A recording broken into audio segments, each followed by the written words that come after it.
Welcome back to Android Authority's Q&A. My name's Jayce, and this is where we answer your most pressing Android questions. This week we cover things like, what are the most sexy, exciting new phones to come out in 2014? And of course, why are even some Nexus devices being delayed with their KitKat updates? I thought we'd just go to the source and ask Google.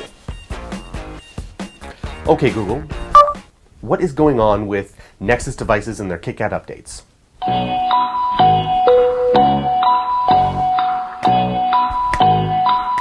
Google, you still in there? Yes. What's going on? We prefer Josh. We prefer Josh.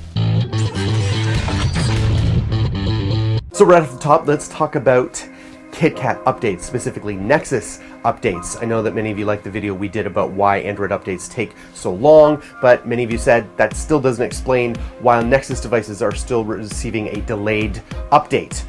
So there's two things. One is that they often come in geographical stages. So just because you live in Poland, for example, and you've heard people in Canada receiving updates, that doesn't mean necessarily that you're going to receive updates right away. There's providers and networks to deal with, and therefore they come in geographic stages. Keep that in mind and be patient. But the second thing is that, and this is a rumor, it's an unverified rumor from, not from Google directly, but we heard from a developer, an Android developer named Al Sutton, that there was potentially a critical bug release that had to do with encryption and could have left encrypted devices unencryptable if the user entered the wrong password after an update. And he argued that it appears that Google wanted to fix this serious problem before rolling out the KitKat update, specifically with the Nexus 4, hence the unusual delay. So I think that has something to do with it. Next question came in was, why is it that manufacturers just don't all use stock Android? Good question. It really comes down to one simple question. Why should I buy one device over another? Why should I buy a Samsung S5 that's coming out over, the HTC M8? These OEMs want to add value to the user experience, add value to the device to distinguish themselves from their competitors. Now, some might say, well, you can distinguish yourself by just having vanilla Android. It doesn't really work that way. That might be true from an Android enthusiast perspective, but from the manufacturer's perspective, they want to add value to that device to distinguish themselves among all the rest. What are some of the best Android phones coming out in 2014?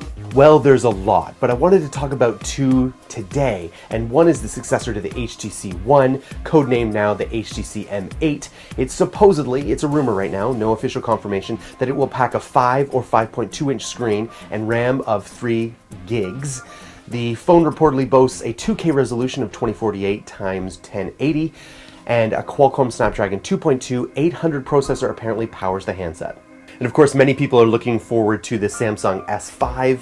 It is believed that it will be a 5-inch flexible display, 2K HD Super AMOLED display, 2560 by 1440 resolution, and 587 PPI. It is expected to have a flexible chassis up to 30 degrees, 64-bit octa-core processor, at least 3 gigs of RAM, a 16-megapixel camera with 4K capture support, quad front facing speakers with S-Beats audio technology, a 4,000 milliamp hour battery. That is going to be fantastic. And of course, Android 4.4 KitKat with next gen TouchWiz on top.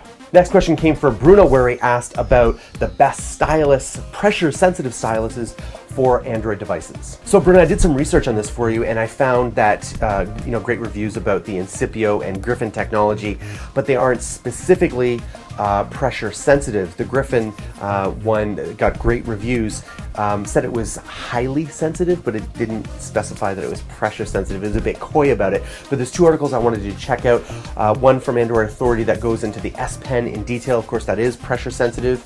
It means, of course, you have to buy a new tablet if you don't already have one.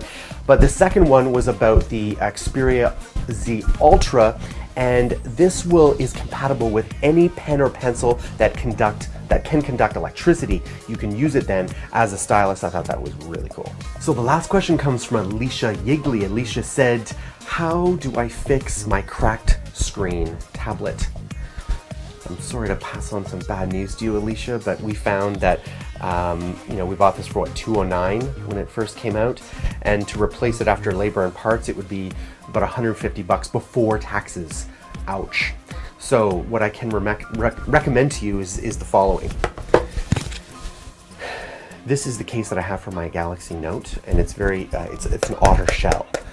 For those of you who know the Otter stuff, you put the phone in the shell, and then this is encased in another case that goes into your belt loop. Very geeky. I don't use the belt loop anymore, but this shell has been fantastic. I've dropped my Note several times, even face down and on the corners, and it hasn't been a problem. There's nice reinforced corners right there. You can't really see that very well, but now here is the key.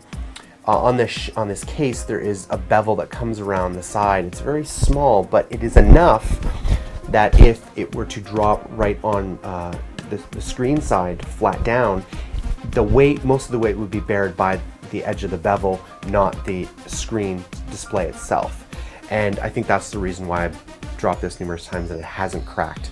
So get a proper, shelled case like that, and I think it will do really well for the next time. Good luck, Alicia. Thanks, Android Peeps, for watching. I just want to let you know that all the articles that are referred to here are in the show links below. I want to thank you. Yes. Do not forget to like and subscribe. Okay, Google.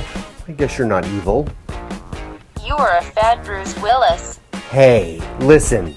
Demi Moore never would have left me, okay?